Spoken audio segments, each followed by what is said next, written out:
So today I'm really excited to introduce Greg Pilley from the Stroud Brewery. Greg, fantastic to have you on. How are you? You okay? Hi, Kevin. Yes, I'm all good. Still a little bit weary after a weekend of festivities at the brewery, but I'm here. You're excellent. Good stuff. It's great to have you on. Obviously, I've had a little look, as I often do with my guests, had a little look about what you're doing, all those types of things. I'd love to understand, just kind of maybe going back to when you started the business. What was the sort of point you got to where you thought, "This, I'm doing this. This is happening." Now, this is a long story, so I hope you're prepared. And of course, yes, it did come a roundabout way. I actually wasn't a brewer before starting out the brewery. I did an ecology degree. I graduated as a marine biologist, and I went into conservation work in those immediate years. And I did that because even my sort of student days and youth was spent in a rural area, and I worked on several farms. So I had an interest in the countryside landscape Sure. and we manage it. And so I paid off the uni debt by doing a bit more farming, but ended up then traveling. I worked as a VSO, voluntary service overseas, and spent 3 years in Nigeria, and that was managing a conservation project. And then after that, spent another few years actually with some sponsorship from Guinness, looking at traditional brews and beverages across Africa. I had that interest. What interested me particularly is, how they reflected the geography, the landscape, the climate, what you can actually grow there. And all over the world, whatever we can grow as our staple crop generally gets turned into hooch of some sort. And it's always drunk in that sort of context and that social setting. Anyway, I spent those years and took a lot of photos. That was pre-digital. I spent, thousands of slides and got them all developed. Arrived home with the intention of doing a sort of illustrative book, just showing that diversity of life, but didn't end up getting published. I thought, right, I've got to rethink my life. What am I going to do now? And I actually ended up working in Bristol with the Soil Association, who promote organic and sustainable farming. And the Soil Association is actually in two parts. One part is the business that does the certification, and the other part is the charity which promotes, say, sustainable food and farming. And I worked in their local food team for the next 6 years.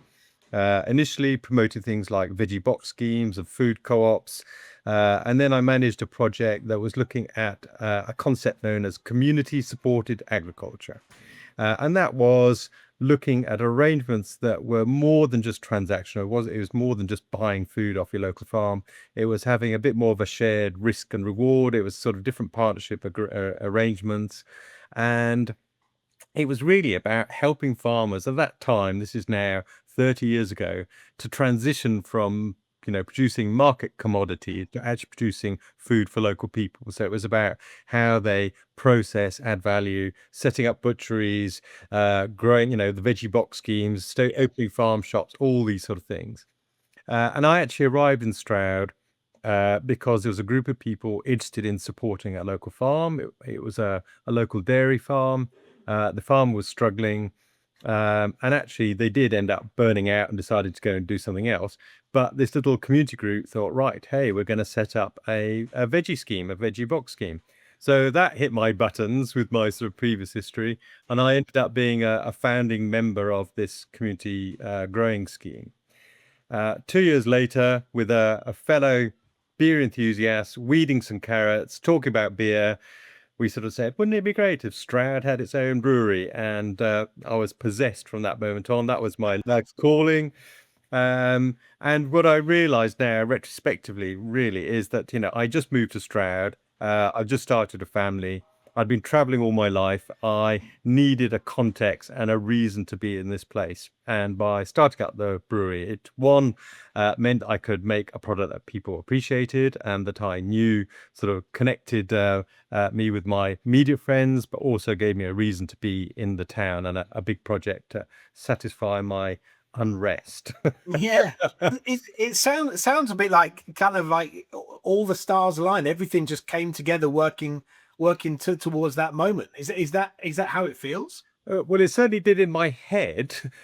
Then the practicalities of actually setting up a business come in. That's another set of alignment, where to do it, Yeah. where do you get the money, and even more importantly, where do you get the time to be able to do those things? And yes, the next few years was about then turning that, that vision, that idea into Yeah. a practical plan. And then that was sort of, several years later, 2006, we actually opened up the Because brewery. that's what, My friend 20 years next year is when you officially opened. Exactly. Well, this weekend, our festivities was our official 19th Oh, birthday. is it? Yeah. Oh, wow.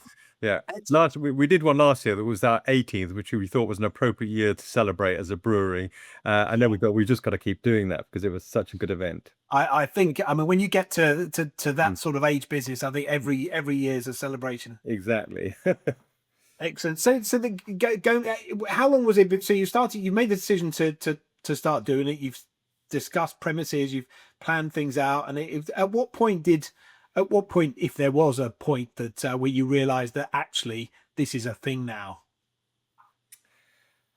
Well, it's funny. I mean, business is a gradual thing. Well, certainly our business has been very gradual. Sure. Each year is incremental. There was never a moment when suddenly, well, actually, hang on. No, maybe if I think about it, we did grow. In 2010, we moved into a bigger site, and actually Okay. we quadrupled our volume. And Wow. that was because we got some support. So at that time, our postcode was a rural postcode. Yeah. At that time, we were members of the European Union, and the main support that we were getting was to farming, to rural businesses. And there was a European grant that was to add value to primary agricultural products. Okay. And we take barley that's largely from farms and we turn it into beer, add value, and we scored points for that and qualified. Not only that, we had a commitment to using local barley. So most of our barley came from about 15 miles radius. And since 2008, we were also producing organic beers in our bottles and our packaged products. So 25% of our production was local and supporting organic farming in our landscape. So that hit all the buttons, and we qualified for £100,000 worth of European grant, which was 50% funding. So I then had to find the other £100,000, which Sure. I Yeah. didn't have because I'd been bumming around the world. And actually, we then did our second crowdfunder. So the first was my bunch of mates when we started up. Yeah. And the second was that bunch of mates who I asked to keep the money, plus a slightly extended network. And I did, I had an evening with beers, handmade pork pies, did my Dragon's Den pitch, and literally 3 days later, that group had pledged to match the 100,000. So that was Wow. a quick win. And that was on the basis of a loan for 3 years, paying 5% interest, paying annually. So I had a whole year to actually get things going before I had to pay interest. Yeah. And then I had 3 years before I had to pay that capital back. So we capitalized the brewery and installed, a bigger brewery. So yes, that was a real threshold. And then the next thing we did in that new site, which was right next door, so we kept the old site and extended into the bigger premises next door. There was a room where we could stick a barrel on a table, and initially a couple of guys started helping us drink it on a Friday night, which slowly expanded into a bar, and that Yeah. sort of into our garden. We had a temporary shelter, which eventually became quite a bohemian sort of deck and canvas cover with a wood fire, Yeah. quite a popular venue. But this was the start. I mean, you talked about community earlier on in the conversation, and it seems to me like there's been a community element to it throughout in terms of the kind of funding and then getting people together and those sorts of things. But this is the makings of the tap room, I guess, is it? Absolutely. And you're right, say retrospectively, I see the role that that's played for me to have, a reason to be. And that was absolutely, it's about my connection with those people. It's about people enjoying that product. But what we recognize as brewers, and I think, it's true of all our brewers, we all love making a really great product. But what we really like is other people enjoying it. And even better is if you're enjoying it with them and seeing people, at your venue enjoying the beers that you make. And it was quickly evident that, people were coming to our bar, and we heard conversations and sort of saying, well, actually, I've just met my neighbor for the first time, or people on my street. So you could see the role that, a venue like ours has in creating those connections. And especially when it's small and people have to share a table, it's crammed, you sit down, you're going to meet somebody. And so, we've always tried and engineer those connections as best as we can. Yeah, brilliant. And I understand you even do co-working there now. Is that right? How do you mean? Do you have people go? When I was doing my research, there was one thing I found was about the tap room not just being a place for beer, but being kind of board Yeah. games, music, and even co-working. Is it Exactly. Yeah. So we have Worky Wednesdays, where people come down with their laptops, and excellent? it was actually just after COVID. We wanted people to have somewhere other than home to go and work and meet other people, and it sort of was semi-structured so that people would work and then have a coffee break and actually do a little networking and get to meet each other and go back to work to their laptops. And that still continues in a very informal way that we don't sort of promote anymore. We just have a bunch of people that share a table, and you see a line of them doing it, and you know what's going on. But yes, it's grown in that way. And then we have, I take it they also have a beer at the end of the day, do they? not always, no. It's usually a coffee of the day, and then they go home. I'm sure some will stop and have a beer, but yeah. You touched on the pandemic. I mean, you've been going nearly 20 years, and there's probably, as far as I'm concerned, there's probably a couple of moments in those 20 years that were particularly challenging for businesses, certainly for my business as well. One would be the recession back in 2008, I suppose, and also the pandemic. So how talk to me about how that's been a challenge for the business and how you've overcome those challenges. Yes, I mean they've been all quite different. So 2008, we would have been going a couple of years. We were starting to build up. So in the history of breweries and that time, actually there was very few little breweries. So to illustrate that, in Gloucestershire, when we started, there were 6 breweries. In 2006, 6 more started, doubling up. And now there's 48 breweries in the county. So there's been a huge growth. But that growth only really started around 2008. And it was that first recession that really started to kick things off. Before that, it was quite hard to sell beer to a local pub. They were buying the big national bland brands. Little breweries had a reputation for poor product and poor service. They hadn't been going very long. But in the first recession, I think people started recognizing, or wanting to support local economies, and they recognized little breweries as part. We're overtly on the bar. We're your local brewery. So even though pubs really struggled, one of the things that did really well for them was the local artisan beer. So we started seeing sales actually go up in those years, 2008, 2009, and hence 2010 we moved into our new premises.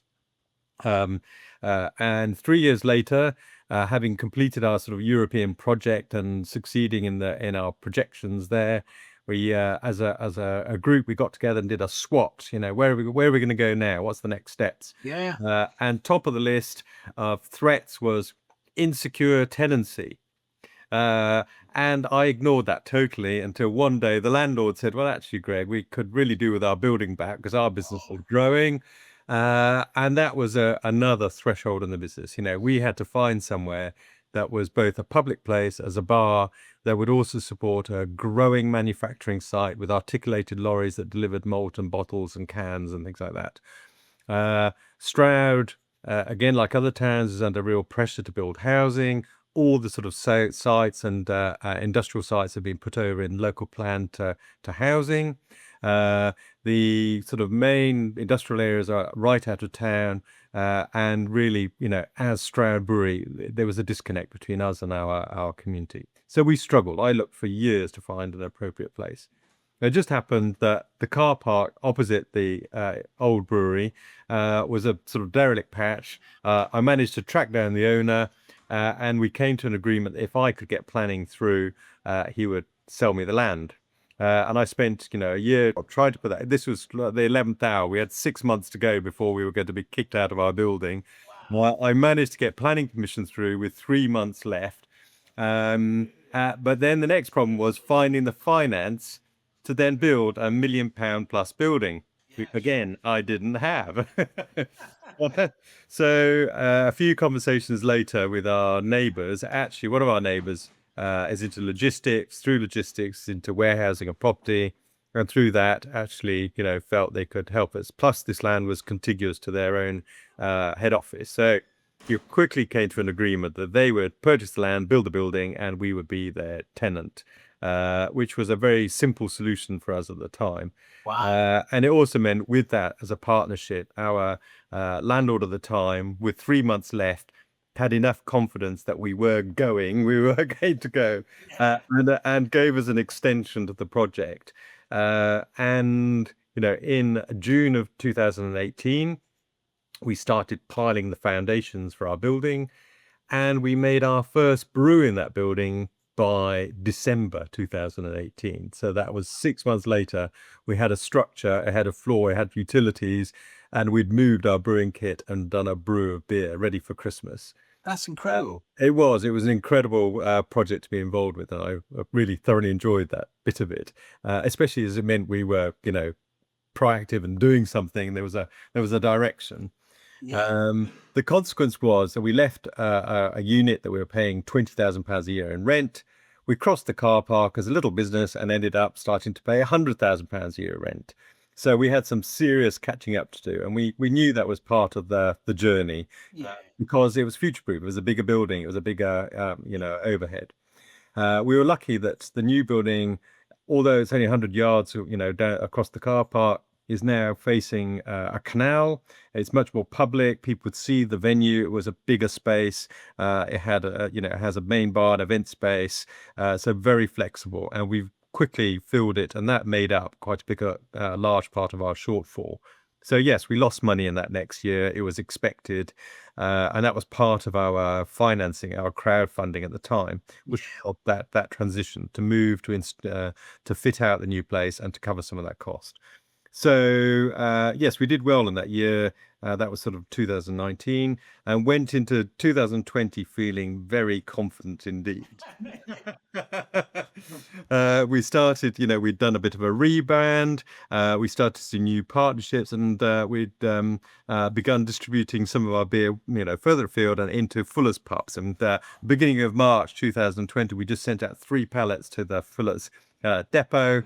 So then mid that month be told, actually, we had to close down our bar because there was a pandemic on its way. So that's half our business is our bar. The other half of our business is selling to other bars who also had to close down. So overnight, we went to less than 20% of our turnover. So that was, at that moment in our journey, that was a disastrous time. Yeah, I'd imagine a very stressful time. Very stressful. Yeah, no, I can imagine. So, what did that? What? I mean, one of the things I wanted to come on to was ecommerce, and was that the thing that drove that decision to have a website and sell online? Of course. So, at that time, the majority of our sales was, to the on-trade, to pubs and bars, restaurants. We were doing some retail, so we did have some established links. And actually, one that did really brilliantly for us was the Mid-Counties Co-op. All the stores were struggling to get enough because suddenly everywhere, that was the only place that people could buy. So our retail did go up correspondingly. Then we were trying to put all our beer not into cask and kegs, but into bottles. The bottling companies were inundated because every brewery in the land wanted to now package their beer for retail. So we then installed our own canning machine in December 2020. Okay. But then it was a case of looking at, how do we sell that? And our online retails was one of the ways to go. So initially, the first thing we did, we had all this beer in cask and we wanted to sell it. So we started putting it into bag in boxes. It had a short shelf life. And if you recall that sort of March, April, June, that spring was a beautiful spring, and everybody felt Lyrics. they're at home and spending time in their gardens and bringing out the barbecue. So actually, we did manage to distribute this beer, and we were on an old website platform, and we used Google Maps, and we plotted everybody's homes and made our own sort of routes. And it was an incredibly laborious affair. So yes, looking at our website and our online presence was one of the first things we did, and we switched to a Shopify site actually, where it would plan a route. We could see where those journeys are going, and that immediately just made the whole process a lot simpler. Yeah, brilliant. So when did the Shopify website go live? So that would have been, I'm thinking back, but it would have been early 21, I want to say. Yeah, something like that. Yeah. If not before. Yeah. We were pretty quick on it. I mean, we could see we were limited, and so we wanted to change things as quick as we can to manage that. And just to say as well, in that installation of a canning machine, again, the situation was very much determined that we'd go for cans. We were bottling largely, but we were spending £3.50 on cardboard for every 12 bottles that we tried to get intact to a customer through a courier.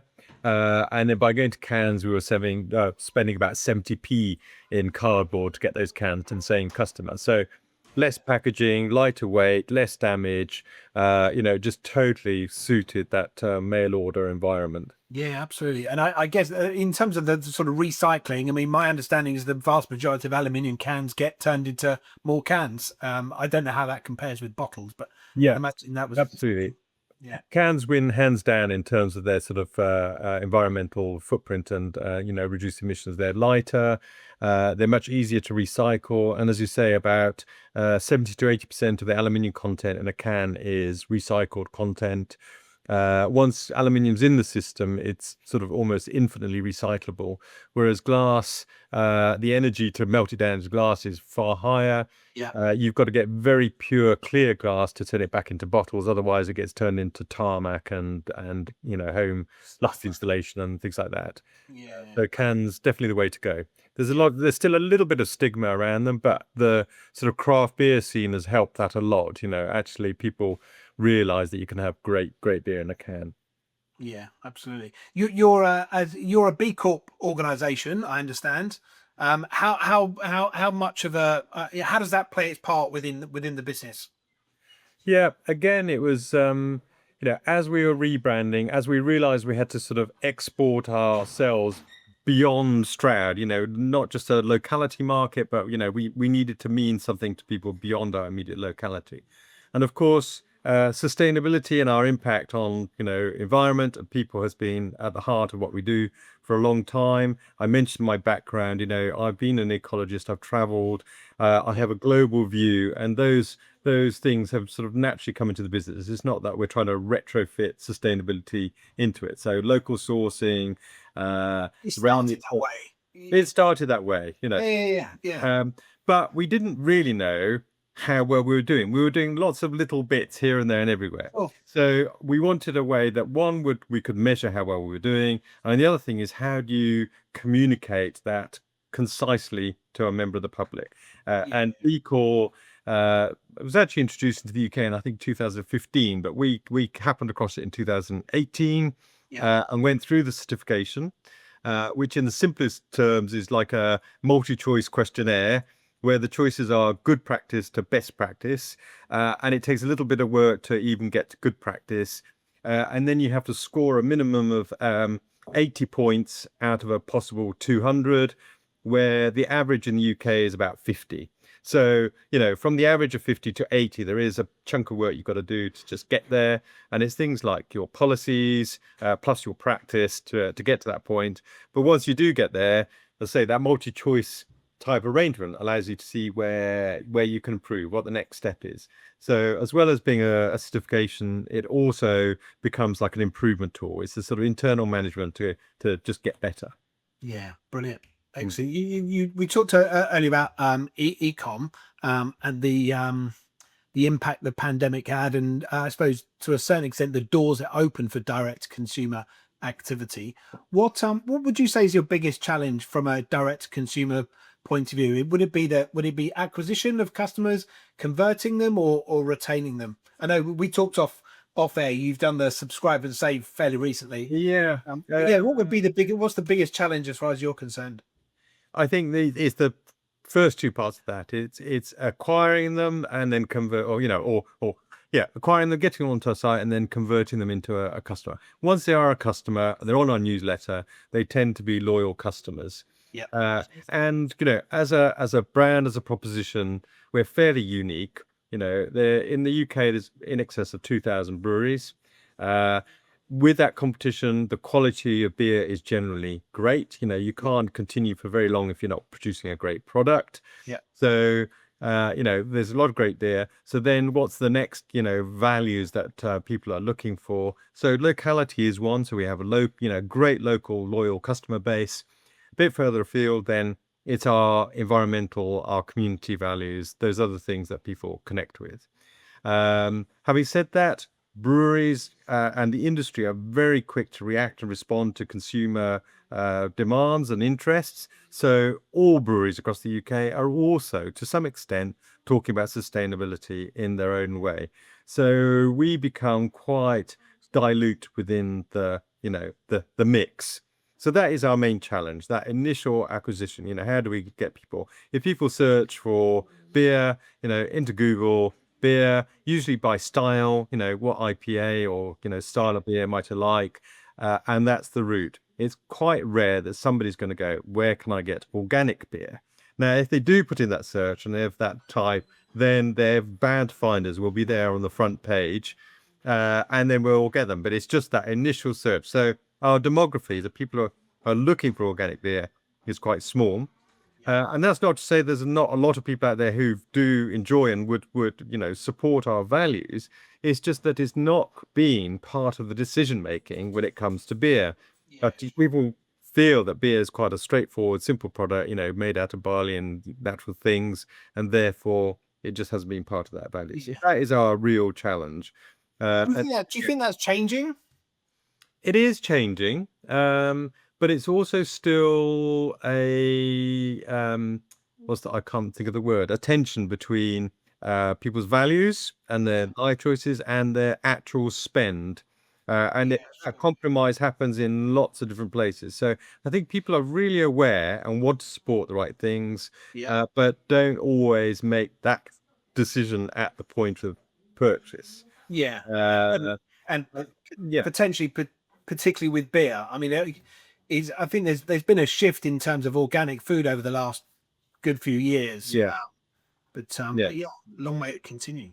And I think, when, the organic messaging has not been super clear as well. I think when people talk about organic, they often think about sort of the lack of pesticide and herbicide in their product. So it's very much coming from a health point of view, which doesn't really stand up in the beer market. No, it does with baby food and salads and stuff. But actually, we're also about biodiversity, soil carbon, the natural farming environment, all the things, other things which you don't necessarily associate with the organic brand. So that's part of our challenge as well, is communicating organic in a way that actually opens it up to those interests. So that is part of our branding and our marketing, but it's still not 100%, whereas B Corp, I think, is doing that other bit of the job. It's suggesting that we're a business with responsibility and takes into account climate, environment, biodiversity, all those other things, as well as the social aspects of sustainability. Again, there's a real emphasis on climate and carbon reduction with our activity. So even in the brewing industry, it's things like technical fixes. How do we recover heat? How do we reduce water use? But nobody's talking about biodiversity. Very few people are talking about our social sustainability.